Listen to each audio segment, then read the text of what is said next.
Hello guys and welcome to this new video. Today we are going to watch the first game of the second round of the World Cup, and we are starting with a game between the wonder kid, the teenage Wei Yi, playing against the Ukrainian player Vovk. So Wei Yi is the young Chinese player, a very good one. It is a very big prospect. He might become a world chess champion one day or another, and he's let's say among the players that could win this World Cup, even if he's under 18 years old still. Okay, so e4, e6, d4, d5, knight c3, knight f6, e5, knight f d7, d7, yeah, f4. So we have the winner pawn structure, and white is going to try to hold its center. So he's playing all to get this strong pawn structure and keep the center alive, protecting the pawn by other pawns. So black has two options. He can either come attacking the centers through the queen side, or there are other variations where you play f6 and even sometimes g5 to break the center, and sometimes you can even combine those both ideas. So black goes c5 here. Sorry, not c6. This would be a bad idea. He goes c5. I mean, c6 would be a nonsense move. So black is challenging the center. Knight f3, knight c6, bishop e3, pawn takes d4, and knight takes d4. Here it's important to understand that white has to keep the control of this d4 square.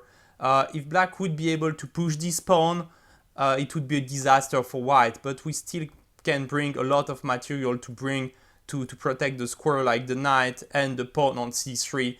So it's pretty safe for white to keep this d4 square, though black is going to put pressure on it. So bishop c5, queen to d2, short castle, long castle. So white has decided to play a line with opposite castle. So I hope you guys are happy. So clearly black is going to play on the queen side, and white is going to play on the king side. The first one that attacks the king, that can hit the opposite king, often wins the game. So pawn to a6, preparing b5, of course. Queen f2.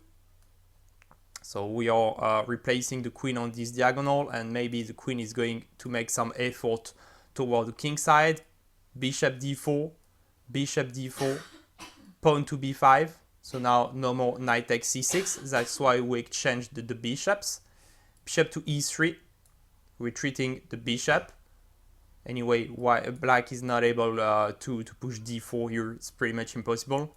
Queen a5, king b1, pawn to b4, attacking the knight, knight to e2, and queen c7. So we are still in the theory, guys. This is a very popular line in the French, and this is all that is theoretical.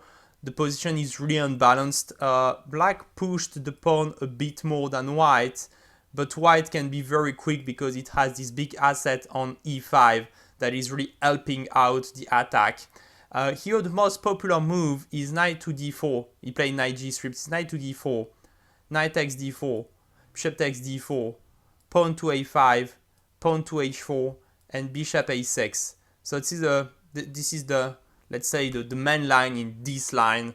That's the most popular continuation. So black is able to trade those bishop. White has a good hand with the d4 square, and this is a very unclear position. I prefer to play with white here myself, just because I always feel comfortable in the French with white, but I don't want to mislead you and tell you that white is better. It's not the case. It's very unclear. But Wei Yi is following the footstep of Caruana, that played knight g3 against Mayer. I think it's in 2013. It's a pretty interesting move because you don't trade those knights. You want to use your knight to go toward h5 and the queen on g3 and hit this g7 pawn. So it's a very nasty idea here. Pawn a5, so continuing the attack. White goes knight h5. So you see he's starting to put pressure on g7. Pawn to f6. We want to have a look with the queen on g7 or with the rook. Queen g3. Very logical follow. So we are threading checkmate in one. Yuri Vovk can see that. Rook f7. Bishop b5 now. So we play bishop b5 that he has no time to thread the bishop against the bishop. We will be able to thread our bishop against the knight and he will stay with his bad bishop. So it's an interesting idea, making sure black is not able to get rid of this c8 bishop. So pawn e5, pawn e5, bishop to a6. And here, as I said, you don't want to take this one. You want to take the c6 knight. So that's the idea behind bishop b5. So white could seize this very good knight that was putting pressure on e5. No more of this guy on the board. And now bishop to h6. So this pawn on g7 is starting to be hit on quite a few times. So it's hidden 3 times and it's protected only 2 times. So black has to protect it or to push it.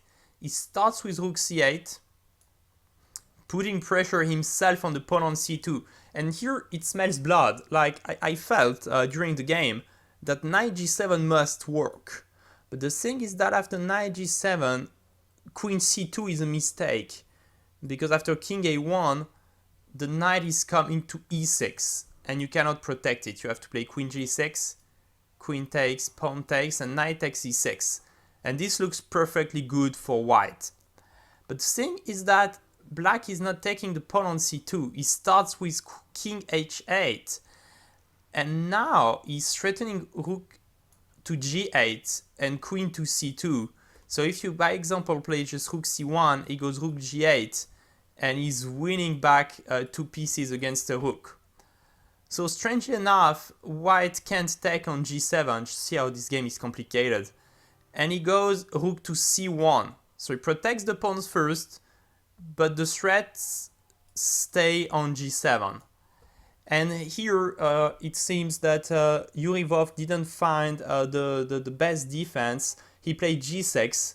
This is too weakening. He could have tried a computer move, but it's possible to find it for a human being. Knight c5, and the idea is that after bishop g7, black has knight to e4. And somehow the queen has troubles to stay on the g file. The computer gives queen g4. So if you go queen h4, sorry, if you go queen to g4, the only square to stay on this file.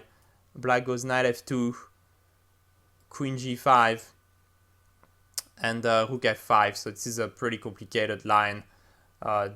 Pretty computerish here, but well, that was the way black had to defend that.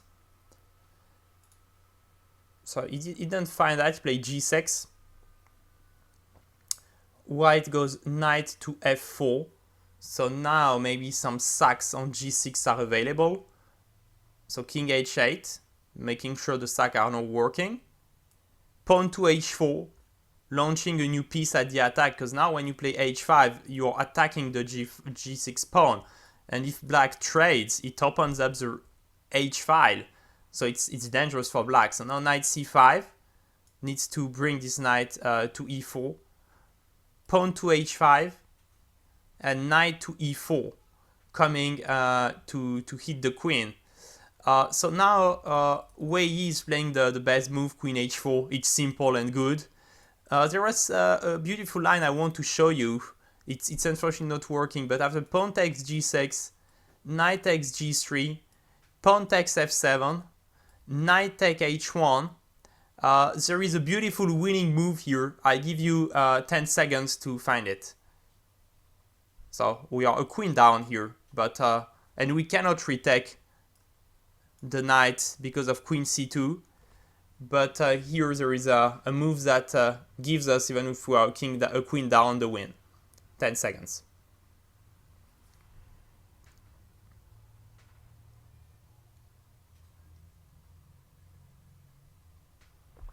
And white here has knight to h5, and black cannot stop bishop g7 checkmate. So it's really beautiful.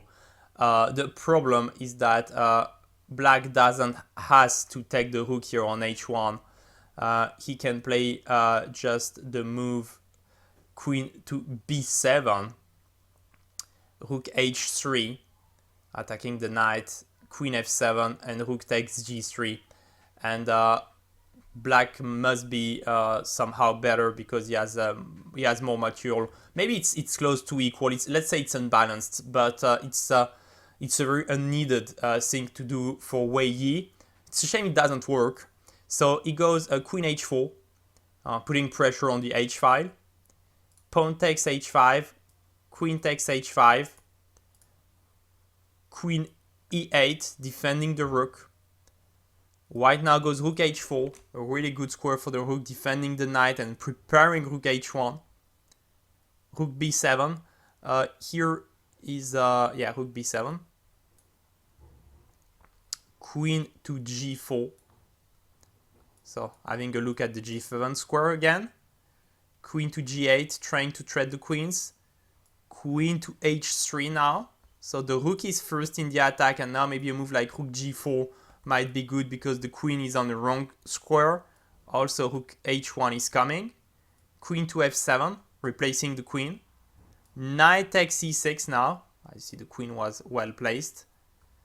Rook g8, coming back. Knight to d4.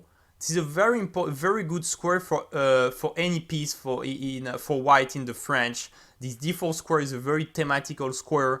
You always love to bring someone here. So now the plan will be just to bring the bishop on d4 and give a checkmate to this king. Queen to f2, rook to g4. So black attacked the knight, but if you take the knight now on d4, it's met by rook g8, king g8, queen to e6 check. So if rook 7, rook f7, queen e8, rook f8, and queen f8 checkmate. And if king h8, queen e8 checkmate as well. So somehow it's not possible for black to defend anymore. He has to move the rook away. Bishop e3, straining the queen. Queen f7 back. And now can you find the last blow? It's not really a tactical move, but it's an important move to find. So I give you 10 seconds. Can you find the move that opens everything up and just kill the black king somehow? So 10 seconds from now.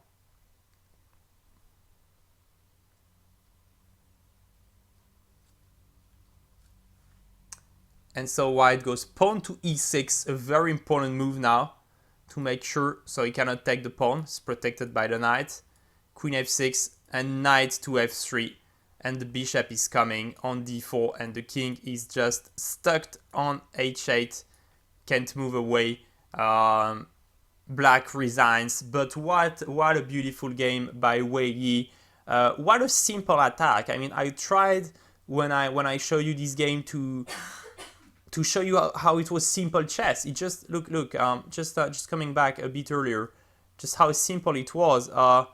After knight g3 in this position, it just perfectly executed the plan. Knight h5, queen g3, then the f pawns are off, the bishop comes to h6, we trade this bishop against this knight, and I mean everything he made it look very simple. Wei Yi made this game really simple. Like you feel, I mean, you could do it. I mean, I really feel like I sit on the board, I play white here, and I mean, he played that well. That's just very simple chess. It looked really, really simple. I mean, it was a very complicated game. He probably calculated millions of lines, and I would, and you would not be able to do the same, most probably. At least I hope. If not, your place would be in the World Cup in Baku. But I mean, he made it look so simple, and I love in sport, in general, in sport, not only in chess. I believe that the best players, they make the things look simple, and that's exactly what we witnessed with the game of Wei Yi today. So we're going to have a quick look at two games. So we are in the middle game, in the game between Onikchuk the American player, but I'm not sure, but I do believe he's Ukrainian because it's an Ukrainian family name. Don't want to say any stupid thing here, but I'm not sure he's American born. And he plays against Sergei Karyakin, one of the best players in the world. And that's the position we have here on the board. It's move 26. Onishchuk is slightly better because he has the two bishops against the knight and the bishop, and this bishop on c3 is not looking really happy. He's a bit stuck on a3. He's not looking at a lot of important squares, though he looks at the e1 square, which is the open file. So I mean, white is better, but it's nothing too dramatic yet for Sergei Karyakin. White goes bishop f4, eating the rook, and here Karyakin is going to make a very big mistake. He goes rook c5.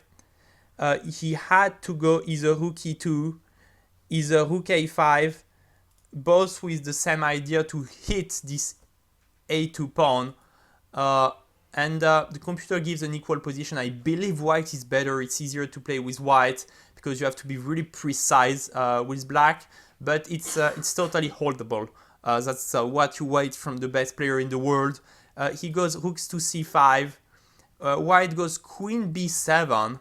And now you see the importance of hitting the a2 pawn is that white is going to hit the a7 pawn, and this is pretty problematic for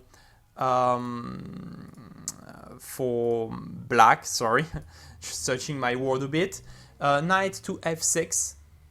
So here after rook takes c4, white is going bishop c6, and the knight is lost. So he can't take it. He plays knight f6, threatening the pawn.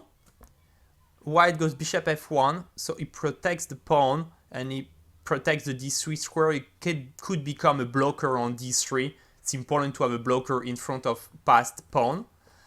Queen d7, aiming to threat the queen. Rook b1. So white is protecting the queen, and you see white is really trying to win this pawn on a7. By example, now if you play queen takes, you threat the queens. Rook b7. You face the threat of checkmate and the threat of the pawn on a7, and in the endgame, if you win this pawn, Andy the a pawn is just going to be so happy, and I believe it's unstoppable. I mean, I'm sure it's unstoppable. So you cannot threat the queens. So black goes g5. You never love to play g5. It's not forced, but it's the best move because you got to give a square for your king, and you don't want to lose the tempo. So he threat the bishop. White goes now queen b8 check, king g7, and bishop to e5. And look at this bishop now, just shining on the long diagonal. So the pawn on d4 now is pinned. Look the difference between the bishop on e5 that is a monster and the bishop on c3 that is kind of sleepy. Now the rook might come on b7, this knight is pinned, the king is misplaced, the queen is looking wonderful, and white really has a big advantage, but you still have to finish the game. Queen f5. Here Onishchuk finds a very elegant way to defend the bishop by rook b5. He's not directly defending the bishop, but now after queen takes e5, queen takes e5, rook takes e5. Good morning, I'm on b5 and I hit your rook. So very elegant way to defend the bishop. Black goes rook b5, now pawn takes b5, and the pawn structure is just looking much better now. The pawn is really close to the end zone. If you hit the a7 pawn, it's just game over. So queen e6, trying to seize some squares and maybe attack the pawn at some point. Pawn to a4, pawn to h5, searching for counterplay. Queen to c7, pawn to h4, bishop c4 now. So you see the queen on c7 is protecting, and look at this king. He's really looking in trouble. Bishop a5, trying to save the day with a little tactic. Bishop e6, bishop c7, bishop c7, pawn e6, bishop e5, and here black resigned. The thing is that if you play d3, white goes king f1, king g6, bishop takes f6, king takes f6, pawn a5, king e5, pawn b6, I'm just showing you the line, take, and pawn to a6, very important move, because if you take the pawn, the king is on time, he's going inside the square, so he's on time, but you can give up the pawn, so very important trick, b6, pawn takes, and pawn to a6, and white is winning, so that's why after bishop e5, black just resigned, because I mean he sees that after king g6, white is on time to queen eats a pawn. So a very, very impressive win by Onichuk. Not sure we'll be able to hold the draw with black, but we could have a big upset here coming on. And we're going to watch the last game, more as a relaxing exercise, because we are going to see this youngster Lu Shanglei. I think he's only 2600 something in the Fide rating, but he's over 2700. I think he's 2780 in the Blitz rating. All those things must be checked. I didn't check. I mean, I checked that yesterday, but I already forgot it when I prepared to the video. But I think he's over. He's one of the best blitzers in the world. This Lu Shanglei. So he's playing against Wang Ao, which was the favorite. And here we are in the mid game. And in fact, white is going to have a very strong attack. The thing is that here the position is closed on the king side, and even if the pawns are far away from the king, it's not easy for black to see how to take control. I mean, to attack, to open files for the rooks and for the pieces. Somehow it's hard to bring pieces over there. While those pawns, it seems, are late, but they are going to go really quickly with a lot of tempo, and this king will be in big danger soon. So queen c7, replacing the queen anyway, is going to be hidden. a4, bishop f4, trying to trade pieces. Bishop to e3. So now if you take, maybe queen takes or even pawn takes, both moves are available. The thing is that we hit the pawn on a7. So black is not in a hurry to take. He goes king b8, pawn to b5 now, threatening to take. You don't want to take it yourself. I mean, both moves are good, but just going with rook takes b5, and then rook b1, and opening a file in front of your king is never a good idea. So black goes c5, the logical move. White goes a5 now, pushing even more the pawns. So black thinks I might be safe, because when he plays a6, I play b6. When he plays b6, I play a6. But it's not going to work out. Queen d6, pawn to a6 now. So he's threading the pawn 2 times, kind of forcing b6. But look at this long diagonal now. Look at those light squares. They are really weak, and black doesn't have a light square bishop. So white is going to play very elegant and good moves, and I think the winning move of the game. I give you 10 seconds to find it. It's not a tactic, it's just an elegant move, helping how to get inside the black side. 10 seconds from now.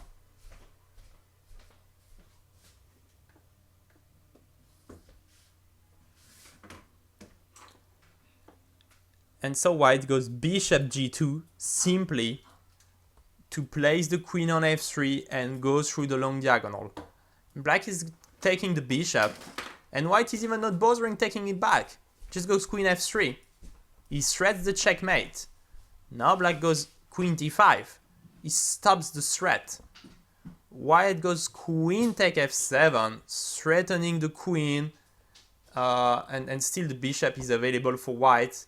Black goes queen f5, and white takes on e3, protecting its queen at the same time, and black already resigns. The thing is that, why did he resign? I'm going to show you.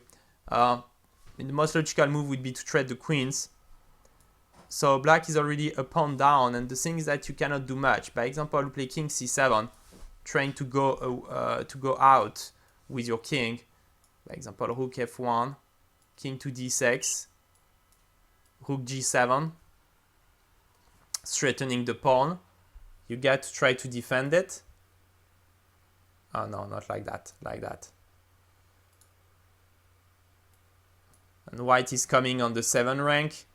You have to trade those guys off, and somehow you cannot defend both pawns you are going to lose a second pawn and then a third one, and I mean this endgame is totally hopeless. The knight is looking bad, and I mean that was the best move for black that we did play, and we are going to be 2 or even 3 pawns down at this level. It's a bit too much, and so I mean black rightly decided to resign. Not to say that we might win the g7 pawn, but even if we could even play a move like bishop c6, forcing the knight to go away and go for the a7 pawn at some point. So I mean it's totally over. Just playing a few more moves to make sure you see how it's happening. So 3 interesting games. I hope we are going to see some upsets. I'm really looking for this Liu Shanglei. Quite like this player. I loved him when I was commentating the World Blitz Cup last year in Dubai. So a very interesting Chinese player, and also Wei Yi. So somehow it might be for the Chinese in this World Cup. I mean, I don't have a favorite player here for the moment, at least. But I mean, those guys are really young, and they bring a lot of enthusiasm to their chess. And well, let's see if they can keep the good job going. So thank you for watching the video. Have a nice day. Bye.